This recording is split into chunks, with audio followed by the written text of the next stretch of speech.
Hello friends, आज हम बात करते हैं एक नए टॉपिक के बारे में जिसका नाम है टाइप्स ऑफ नंबर, यानी कि जो नंबर्स हैं वो कितने प्रकार के होते हैं। जैसे कि आप यहाँ पर देख सकते हैं, natural number, whole number, integer, even number, odd number, composite number, prime number, coprime number, rational number, irrational number, triangular number, ये बिल्कुल नया है दोस्तों आप लोगों के लिए, real number, imaginary number, complex number, twin prime number और प्राइम ट्रिपलेट नंबर। दोस्तों ये कुछ जो आप नंबर्स देख रहे हैं, इन नंबर्स के टाइप ये आपके लिए कुछ जो है वो अलग हैं और ये एग्ज़ाम में आते हैं, तो आप वीडियो को बिल्कुल ध्यान से देखिएगा दोस्तों अगर आपने मेरे चैनल को सब्सक्राइब नहीं किया है तो देखिए दोस्तों, मेरे चैनल का नाम है प्रिपरेशन क्लासेस। आप जल्दी से मेरे चैनल को सब्सक्राइब कर लीजिए ताकि अच्छी अच्छी मैथ की ट्रिक्स हैं वो आप तक पहुँच सकें।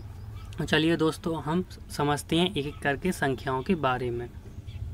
तो दोस्तों सबसे पहले हम बात कर लेते हैं कि जो मैथ है, मैथ में कुल डिजिट कितने होते हैं। तो देखिए दोस्तों, मैथ में कुल डिजिट अगर हम बात करें तो 0, 1, 2, 3, 4, 5, 6, 7, 8, 9 और देखिए दोस्तों, आप सोच रहे होंगे कि 10, नहीं दोस्तों 10 नहीं होगा। तो देखिए दोस्तों, यहाँ पर हम काउंट कर लेते हैं 1 से 9 तक, तो ये 9 हो गए। उसके बाद 0 भी अगर हम काउंट करें तो कुल डिजिट यानी कि कुल अंक जो हैं वो हमारे होते हैंगे 10। हमेशा ध्यान रखना दोस्तों, कुल अंक या टोटल डिजिट की अगर हम बात करें तो मैथ में हम कोई सा भी नंबर लिखें दोस्तों, हमें इन 10 डिजिट की ज़रूरत पड़ती है। मैथ का किसी भी जितना भी बड़ा नंबर हो उसे लिखने के लिए हमें केवल और केवल इन्हीं 10 डिजिट का यूज़ करते हैं। अगर हम मान के चलिए लिखते हैं 1, 4, 3, 5, तो देखिए दोस्तों, इनमें से यही डिजिट तो यूज़ हुए हैं कि नहीं हुए हैं। तो मैथ में कुल डिजिट कितने होते हैं? 10, ठीक है ना। अब हम बात करते हैं दोस्तों सम्मिश्र संख्याएं, इसे इंग्लिश में बोलते हैं कॉम्प्लेक्स नंबर। तो देखिए दोस्तों, ऐसी संख्याएं जिनमें कुछ वास्तविक संख्याएं हों, जैसे कि 2 एक वास्तविक संख्या यानी कि रियल नंबर, जिसे हम पहचानते हैं, जिसके बारे में हम कोई ऑपरेशन निकाल सकते हैं, चाहे प्लस माइनस गुणा भाग, ये सब अगर हम निकाल सकते हैं, तो ऐसी जो संख्याएं होती हैं वो मतलब वास्तविक संख्याएं होती हैं जिनका हम गुणा भाग वगैरह सब कुछ कर सकें। और दूसरी चीज़ होती है एक काल्पनिक संख्या। काल्पनिक संख्या जैसे कि अगर हम मान के चलें अंडर रूट के अंदर -1 लिख दें, तो देखिए दोस्तों, क्या हम इसका अंडर रूट निकाल सकते हैं? नहीं निकाल पाएंगे कभी। अगर हम अंडर रूट के अंदर -3 लिख दें तो क्या अंडर रूट निकाल सकते हैं इसका? हम नहीं निकाल सकते हम, ठीक है ना। तो इसलिए दोस्तों, ऐसी संख्याएं जो होती हैं वो इमेजनरी होती हैं, ठीक है ना, यानी कि काल्पनिक संख्याएं, ऐसी संख्याएं जो वास्तविकता में नहीं होती, सिर्फ हम इन्हें मैथ में यूज़ करते हैं बस, ठीक है ना। तो जैसे कि इन्हें हम आई से रिप्रेजेंट करते हैं, कुछ ओमेगा से रिप्रेजेंट करते हैं, ठीक है ना दोस्तों। तो इस तरीके की ये संख्याएँ होती हैं। तो ऐसी संख्याएँ जो रियल और इमेजनरी दोनों से मिलके बनती हैं उन्हें हम सम्मिश्र संख्या यानी कॉम्प्लेक्स नंबर कहते हैं। जैसे कि 2+ अगर हम 2i बोल दें, इस i का मतलब होता है दोस्तों रूट के अंदर -1, ठीक है ना। जैसे हम बात कर लेते हैं 2+ ओमेगा स्क्वायर, ठीक है ना, 2+ ओमेगा स्क्वायर, तो ये भी जो है एक सम्मिश्र संख्या हो गई, ठीक है ना। आगे हम बात कर लेते हैं। देखिए दोस्तों, हमने क्या बताया, जो सम्मिश्र संख्याएँ हैं वो वास्तविक संख्याएँ और काल्पनिक संख्या से मिलकर बनती है। तो वास्तविक संख्या क्या होगी? 2 अगर हम लिख दें, या 3/7 अगर हम लिख दें, ठीक है ना, या अंडर रूट के अंदर 49 लिख दें, तो देखिए दोस्तों, ये सारी संख्याएं वास्तविक हैं, इनका हम यूज़ कर सकते हैं, इन्हें कैलकुलेट कर सकते हैं। जैसे 49 का जो स्क्वायर रूट है ना वो आएगा कितना? 7। तो ये दोस्तों इस तरीके की संख्याएँ जो है वो वास्तविक संख्याएँ हो गई हैं। काल्पनिक संख्या अभी हमने आपको बताया, अगर अंडर रूट के अंदर -1 लिखा है तो इसका मतलब होता है i, ठीक है ना। अगर हम i का स्क्वायर कर दें तो दोस्तों कितना आ जाएगा? -1, यानी कि i² की वैल्यू क्या होती है? -1, ठीक है ना। अगर मान के चलो लिखा है रूट के अंदर -2, तो हम देखिए इसे क्या लिख सकते हैं, यहाँ पर हम लिखेंगे 2 और मल्टीप्लाई बाय -1। और दोस्तों हम इसे क्या लिख सकते हैं? रूट के अंदर क्या? 2i, क्योंकि ये रूट तो रहेगा और इसकी जगह रूट की जगह क्या आ जाएगा? i, ठीक है ना।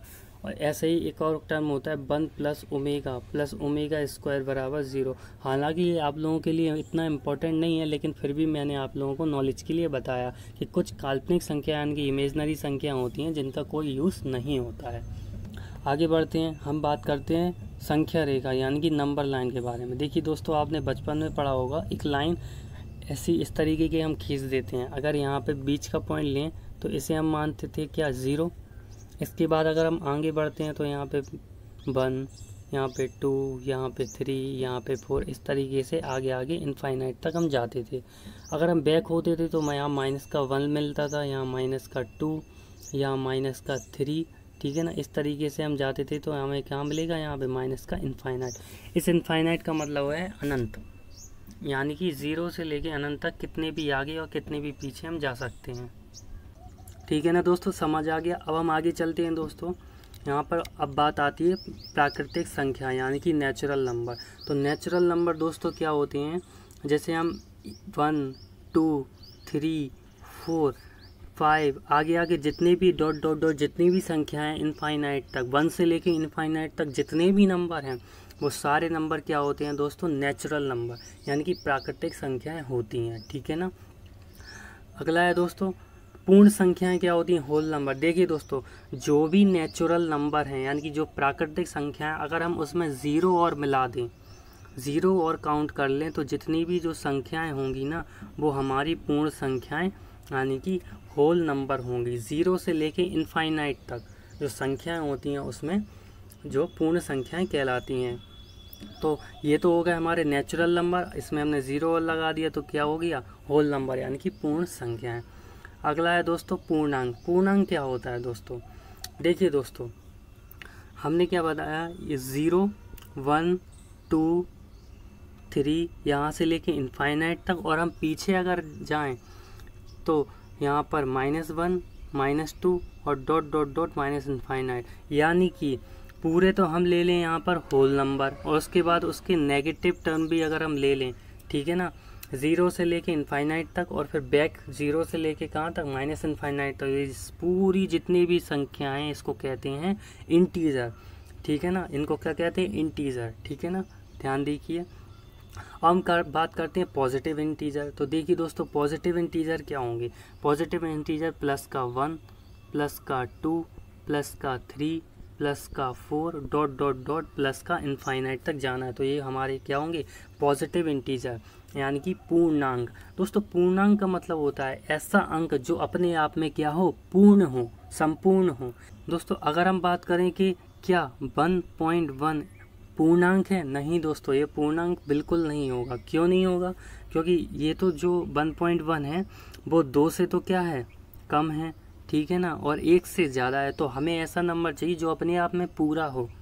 अगर हम बात करें कि 1.7 क्या पूर्णांक है, नहीं है दोस्तों, ठीक है ना, तो ये जो है वो पूर्णांक बिल्कुल नहीं है। तो आप ध्यान रखिए दोस्तों, +1 से लेके प्लस इनफाइनाइट तक जितनी भी संख्याएं होती हैं वो सारे धन पूर्णांक यानी कि पॉजिटिव इंटीजर होते हैं।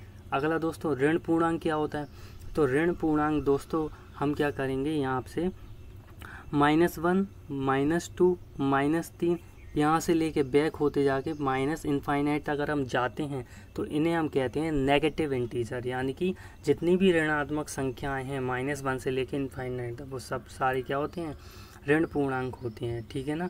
अगर हम बात करें माइनस का 3.7 क्या हमारा नेगेटिव इंटीजर है, नहीं है दोस्तों ये, क्योंकि अपने आप में पूरा नहीं है, ठीक है ना।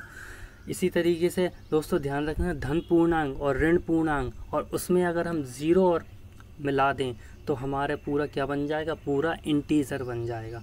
क्या बन जाएगा, इंटीजर। इन दोस्तों इंटीजर किस किस से मिलके बना हुआ है, इंटीजर बना हुआ है पॉजिटिव इंटीजर, ठीक है ना, +0 और प्लस जो है वो नेगेटिव इंटीजर, ठीक है ना।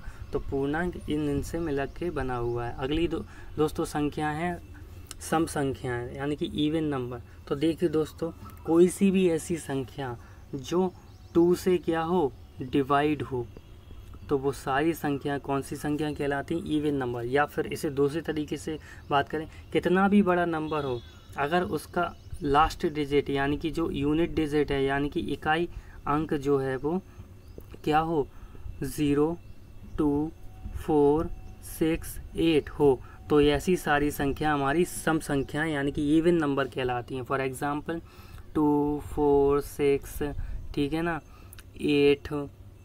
10 डॉट डॉट डॉट आगे। तो अगर हम अब बात करते हैं क्या 0 एक सम संख्या है दोस्तों, बिल्कुल नहीं। ध्यान रखिएगा दोस्तों, जब भी क्वेश्चन में आए कि सबसे छोटी सम संख्या कौन सी है, यानी कि प्रथम जो इवन नंबर है वो कौन सा है, तो वो हमेशा क्या रहेगा दोस्तों 2।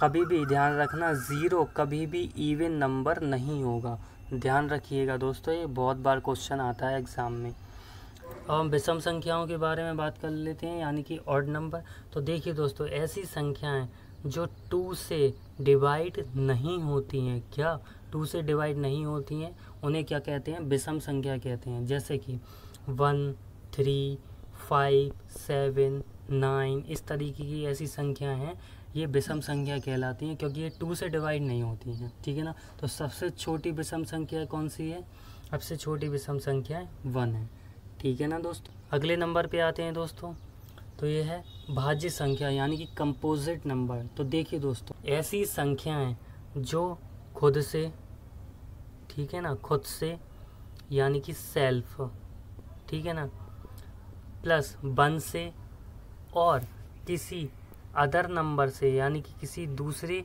नंबर से भी डिवाइड हो, तो ऐसी संख्याएं जो है वो भाज्य संख्याएं कहलाती हैं। यानी कि 2 से ज़्यादा संख्याओं से भाग जाना चाहिए, ठीक है ना, 2 से ज़्यादा संख्याओं से भाग जाना चाहिए, और ऐसी संख्याएं भाज्य संख्याएं कहलाती हैं। फॉर एग्ज़ाम्पल अगर हम 4 लेके चलें, तो 4 खुद से डिवाइड है, हाँ बिल्कुल है, 4 1 जा 4। 4 1 से डिवाइड अगर हम 4 को करेंगे तो बिल्कुल डिवाइड है, 1 4 जा 4। अगर हम 4 को 2 से डिवाइड करें तो हाँ 2 2 जा 4, बिल्कुल सही है। तो 2 जो 4 है वो एक भाज्य संख्या यानी कंपोजिट नंबर है। इसी तरीके से अगर हम 6 लेके चलें, तो 6 खुद से डिवाइड है, 1 से भी डिवाइड है, और 6 जो है किसी और दूसरे नंबर से डिवाइड है, हाँ 2 से डिवाइड हो रहा है और 3 से भी हो रहा है, यानी कि 2 से ज़्यादा संख्याओं से भाग जा रहा है ना 6 में, तो बस 2 जो 6 है ना वो एक कंपोजिट नंबर है, यानी कि भाज्य संख्या। इसी तरीके से अगर हम 8 लेके चलें, तो 8 क्या जो है कंपोजिट नंबर है, हाँ है। क्यों, क्योंकि 8 खुद से डिवाइड है, 1 से डिवाइड है, 2 से भी डिवाइड हो रहा है और 4 से भी डिवाइड हो रहा है, तो ये जो है वो भाज्य संख्या है। अगर हम मान के चलें इसी तरीके से आगे 9 भी है और जो है 10 भी है। अगर हम कहें कि क्या 11 जो है वो कंपोजिट नंबर है, यानी कि भाज्य संख्या है, तो देखिए दोस्तों हम निकालते हैं। 11 खुद से डिवाइड है, हाँ बिल्कुल है। 11 जो है वो 1 से डिवाइड है, हाँ बिल्कुल है। लेकिन क्या 11 किसी और दूसरे नंबर से डिवाइड हो रहा है, नहीं हो रहा।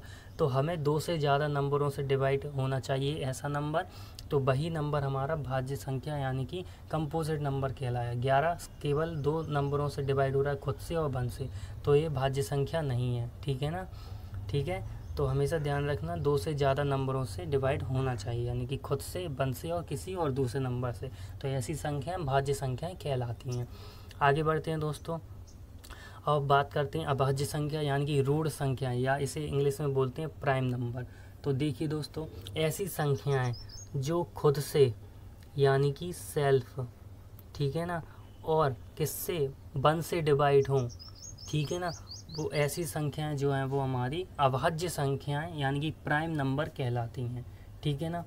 जैसे कि अगर हम बात करें 2 की, तो 2 क्या एक प्राइम नंबर है, तो हाँ देखिए ये खुद से डिवाइड हो रहा, 1 से डिवाइड हो रहा, हाँ बिल्कुल प्राइम नंबर है, ठीक है ना। तो इसमें ये और देखना दोस्तों, केवल और केवल 2 ही संख्याओं से ही भाग जाना चाहिए, खुद से डिवाइड हो और 1 से डिवाइड हो, ऐसा ना हो कि किसी और नंबर से भी डिवाइड हो रहा। ध्यान रखना दोस्तों, भाज्य संख्या में किसी दूसरे नंबर से भी डिवाइड होना चाहिए, लेकिन अभाज्य संख्याओं में केवल खुद से और 1 से ही होना चाहिए। तो 2 खुद से और 1 से है। अगर हम बात करें 3, हाँ खुद से और 1 से डिवाइड हो रहा है। 5 की हम बात करें तो हाँ खुद से और 1 से डिवाइड हो रहा है। 7 की बात करें तो खुद से और 1 से हो रहा है। 11 की बात करें तो खुद से और 1 से हो रहा है।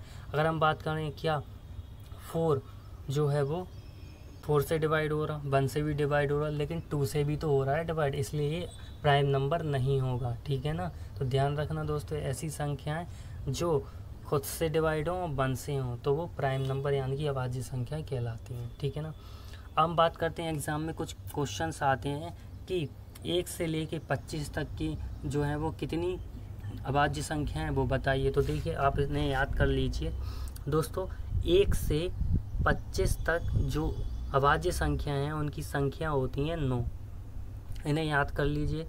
और हम बात करें कि 26 से 50 तक की जो अभाज्य संख्याएं हैं उनकी संख्या होती है 6, ठीक है ना। इसी तरीके से 51 से 75 तक जो अभाज्य संख्याओं की संख्या है वो है 6, और 75 यानी कि 76 से 100 तक की जो अभाज्य संख्या है उनकी संख्या होती है 4।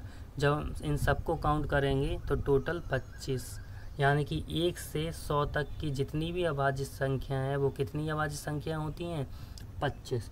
तो देखिए दोस्तों, इस तरीके के प्रश्न भी कभी कभी एग्ज़ाम में पूछ लेता है, लेकिन इससे आगे के नहीं पूछता है। जनरली इन्हीं क्वेश्चंस को वो पूछता है। अगर आपको क्वेश्चन में पूछ लिया कि 1 से 50 तक की कितनी अभाज्य संख्या है, तो देखिए दोस्तों 9 और 6 कितना हो गया, 15। इसी तरीके से आपसे पूछ लेगा 1 से 75 तक की पूछ लेगा, तो बताइए कितनी होंगी, 21 होंगी। हो सकता है वो पूछ ले कि 25 से 75 के बीच, तो 12 हो गई। तो इस तरीके के क्वेश्चन वो पूछ सकता है, ठीक है ना, एग्ज़ाम में। अब हम बात कर लेते हैं दोस्तों, एक एग्ज़ाम में क्वेश्चन आता है कि एकमात्र सम अभाज्य संख्या कौन सी है। ध्यान से सुनिएगा, एकमात्र सम अभाज्य संख्या 2 ही एक ऐसी जो है वो सम अभाज्य संख्या है। तो एक अकेला ऐसा सम यानी कि इवन वाला प्राइम नंबर है, ठीक है ना। ध्यान रखिएगा, इस तरीके का एक क्वेश्चन पूछा जाता है एग्ज़ाम में, ठीक है ना। और हम बात कर लेते हैं दोस्तों 1 की। क्या 1 जो है वो भाज्य संख्या है, क्या 1 जो है वो अभाज्य संख्या है। तो दोस्तों देखिएगा, 1 जो है वो ना तो भाज्य संख्या है और ना ही अभाज्य संख्या है। क्यों दोस्तों, भाज्य संख्या के लिए 2 से ज़्यादा नंबरों से डिवाइड होना चाहिए, अभाज्य संख्याओं के लिए जो है वो केवल 2 संख्याओं से डिवाइड होना चाहिए। लेकिन क्या 1 से डिवाइड हो रहा है, 1 खुद से डिवाइड हो रहा है, लेकिन ये खुद भी तो 1 ही है, यानी कि 1 से तो हम डिवाइड कर रहे हैं, लेकिन वो खुद भी तो 1 ही है, यानी कि एक ही संख्या से वो डिवाइड हो रहा है। तो ना तो ये अभाज्य संख्या है ना ही अभाज्य संख्या है, ये एक स्पेशल नंबर यानी कि एक विशिष्ट संख्या है। हमेशा ध्यान रखिएगा, ये एक स्पेशल नंबर है। ध्यान रखिएगा दोस्तों, इस तरीके के क्वेश्चन भी एग्जाम में पूछा जाता है, ठीक है ना। आगे हम बात कर लेते हैं दोस्तों सह अभाज्य संख्याओं के बारे में। तो क्या होती हैं सह अभाज्य संख्याएं। तो ध्यान देखिए दोस्तों, ऐसी 2 प्राकृतिक संख्याएं, कौन सी, ऐसी 2 प्राकृतिक संख्या, सह का मतलब होता है कोई तो इसके साथ होना चाहिए, यानी कि ऐसी 2 प्राकृतिक संख्याएं जिनका जो मासा है, क्या है, मासा कितना हो, 1 हो, यानी कि HCF कितना हो, 1 हो। तो ऐसी संख्याएं हमारी सह अभाज्य संख्याएं कहलाती हैं। और ध्यान रखिए, इन संख्याओं का कोई गुणनखंड नहीं होना चाहिए, उभयनिष्ठ। वही तो इसका मतलब है, उभयनिष्ठ का मतलब होता है कॉमन फैक्टर। तो क्यों, तो कॉमन फैक्टर इनका हमेशा 1 ही होना चाहिए, मासा 1 होना चाहिए। जैसे फॉर एग्जांपल हम बात करें 4 और 5 की, तो ये सहअभाज्य संख्याएं, इन दोनों का मासा 1 ही तो आएगा, ठीक है ना। हम बात कर लेते हैं 4 और 9 की, तो हाँ ये भी सहअभाज्य संख्या है, यानी कि को प्राइम नंबर है, ठीक है ना। हम बात कर लेते हैं 3 और 7 की, हाँ बिल्कुल सहअभाज्य संख्या, क्योंकि इनका मासा जो है वो 1 है। ऐसे ही हम बात कर लेते हैं 5 और 7 की, तो इनका भी मासा यानी कि HCF 1 है, तो ये सहअभाज्य संख्याएँ हैं। अगली हम बात कर लेते हैं दोस्तों द्विक अभाज्य संख्या। ये आपके लिए बिल्कुल नया है दोस्तों, द्विक अभाज्य संख्या यानी कि ट्विन प्राइम नंबर। तो कौन कौन से होते हैं, देखिए दोस्तों, वे संख्याएं जिनमें 2 का अंतर होता है, वे संख्याएं प्राइम नंबर ऐसे हों कोई 2 जिनमें 2 का अंतर हो, तो ऐसी जो संख्याएं द्विक अभाज्य संख्या यानी कि ट्विन प्राइम नंबर कहलाते हैं। तो अंतर होना चाहिए 2 का तो क्या हो, उनमें अंतर हो, और सारे नंबर्स कैसे हों, प्राइम हो, ठीक है ना। तो ऐसी संख्याएं द्विक अभाज्य संख्या कहलाती हैं। जैसे 3 और 5 है ना, 2 का अंतर है, और दोनों क्या हैं, 3 भी प्राइम नंबर है और 5 भी प्राइम नंबर है। हम कह दें कि 5 और 7, तो 5 और 7 में 2 का अंतर है और दोनों क्या हैं, प्राइम नंबर हैं, ठीक है ना। प्राइम नंबर के लिए क्या है दोस्तों कंडीशन, केवल खुद से और 1 से डिवाइड होना चाहिए, ठीक है ना। जैसे 11 और अगर हम लिख दें 13, तो हाँ 2 का तो इनमें अंतर है और दोनों प्राइम नंबर, तो इस तरीके की संख्या जो है वो द्विक अभाज्य संख्याएं कहलाती हैं। अब दोस्तों हम बात कर लेते हैं प्राइम ट्रिपलेट नंबर यानी कि अत्रिभाज्य संख्याएं। तो देखिए दोस्तों, ऐसी संख्याएं जिनका जो है वो HCF 1 हो, यानी कि संख्याएं कितनी होनी चाहिए, 3 होनी चाहिए। ट्रिपलेट यानी कि 3 संख्या होनी चाहिए जिनका HCF 1 हो और वो तीनों संख्या क्या हो, प्राइम हो। ठीक है ना। जैसे अगर हम बात करें 5, 7 और 11, ये तीनों प्राइम नंबर हैं और तीनों का HCF देखिए दोस्तों क्या आ रहा है, 1। तो ये अत्रिभाज्य यानी कि प्राइम ट्रिपलेट नंबर है। ठीक है ना। इसी तरीके से अगला मैं एग्जांपल ले लेते हैं। फॉर एग्जांपल जैसे 7, 11, 13। तो ये देखिए दोस्तों, इन तीनों का HCF 1 है और तीनों प्राइम नंबर है, इसलिए इन्हें क्या कहेंगे, प्राइम ट्रिपलेट नंबर यानी कि अत्रिभाज्य संख्या। ठीक है ना। अब हम बात कर लेते हैं दोस्तों त्रिकोणीय संख्या की। तो त्रिकोणीय संख्या क्या होती है, यहाँ देखिए, मान के चलिए ये एक पॉइंट है। ठीक है ना। ठीक है, यहाँ पर अब एक पॉइंट है, इस एक पॉइंट के नीचे अगर हम 2 पॉइंट बना दें इस तरीके से, फिर यहाँ पर ये 2 पॉइंट थे, अब हम यहाँ पर थोड़ा सा गैप दे के 3 पॉइंट बना दे रहे हैं। पर यहाँ पर हम ये 3 पॉइंट वाला था, इसके नीचे अब हम थोड़ा सा गैप दे के 4 पॉइंट रख दे रहे हैं। तो देखिए आपको कुछ ज़रा दिख रहा होगा कि यहाँ पर जो है ट्रायंगल बन रहा है। यहाँ पर देखिए ये इस तरीके से, ये इस तरीके से, यहाँ पर इस तरीके से दिख रहा है। तो देखिए इसमें होता क्या है, जो ऐसी संख्याएं जो ट्रायंगल बनाती हैं, ठीक है ना, ट्रायंगल बनाती हैं, उन्हें हम क्या कहते हैं, ट्रायंगुलर नंबर कहते हैं, यानी कि त्रिकोणीय संख्या कहते हैं।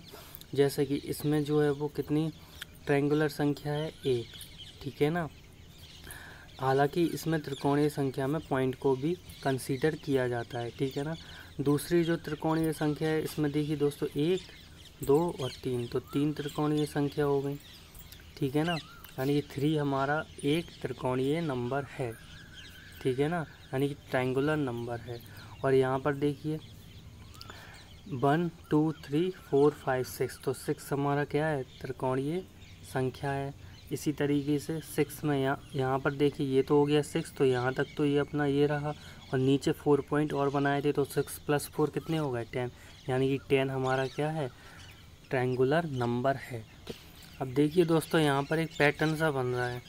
जैसे 1 में अगर हमने कितना प्लस किया, 2, क्यों, क्योंकि यहाँ पर 2 ही तो पॉइंट थे, तो आ गया 3। फिर हम क्या करें, अब 3 आ गया, 3 में हम कितने प्लस करें दोस्तों, अभी हमने 2 प्लस किया था, अब 3 प्लस कर दें, तो कितना आ गया, 6। अब 3 प्लस किया था तो यहाँ पे 4 प्लस कर दो तो आ गया 10। इसी तरीके से हम यहाँ पे 5 प्लस कर दें तो अगली जो त्रिकोणीय संख्या है वो क्या आएगी, 15। ठीक है ना, 15 आएगी। तो देखिए दोस्तों ये संख्या में निकालनी कैसे है, तो आइए इसके बारे में हम जानते हैं। ठीक है ना। तो देखिए दोस्तों एक बार मैं आपको फिर बता दूं कि पहली त्रिकोणीय संख्या 1, दूसरी हो गई क्या, 3। ठीक है ना, 3, तीसरी हो गई 6, चौथी हो गई 10, पाँचवीं हो गई 15। तो इसी तरीके से हमें आगे चलते जाना है।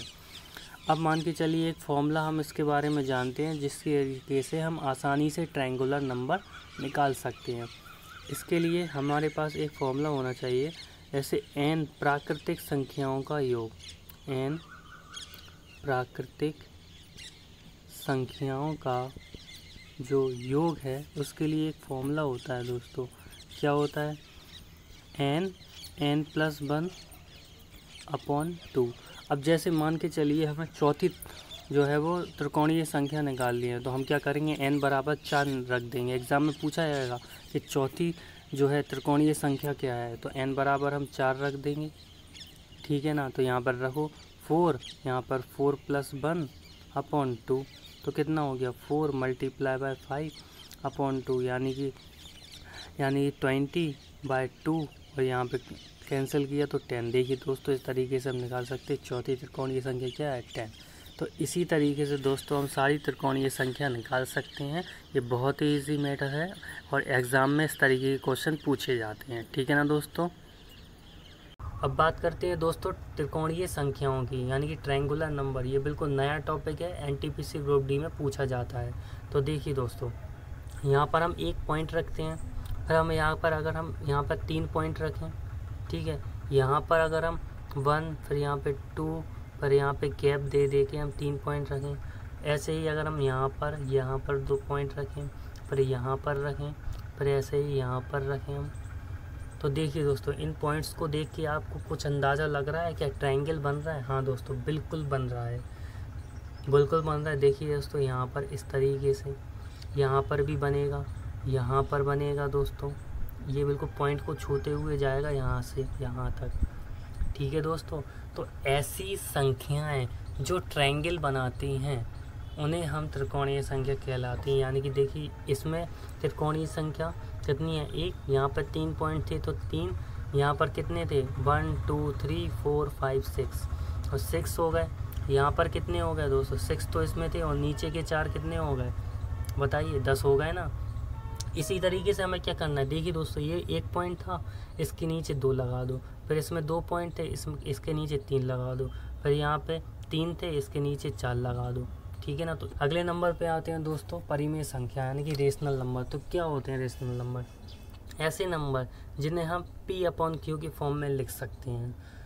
ठीक है ना। तो ऐसी संख्या क्या कहलाती है? परिमेय संख्या। कुछ समझ में नहीं आया? अब देखिए दोस्तों यहाँ पर क्या हो, Q हमेशा कभी भी 0 नहीं होना चाहिए, क्योंकि अगर 0 हो जाएगा, मान के चलिए P बराबर 1 है और Q बराबर 0 है, तो ये तो इनफाइनाइट हो गया। ठीक है ना। तो ये परिमेय संख्या नहीं होगी।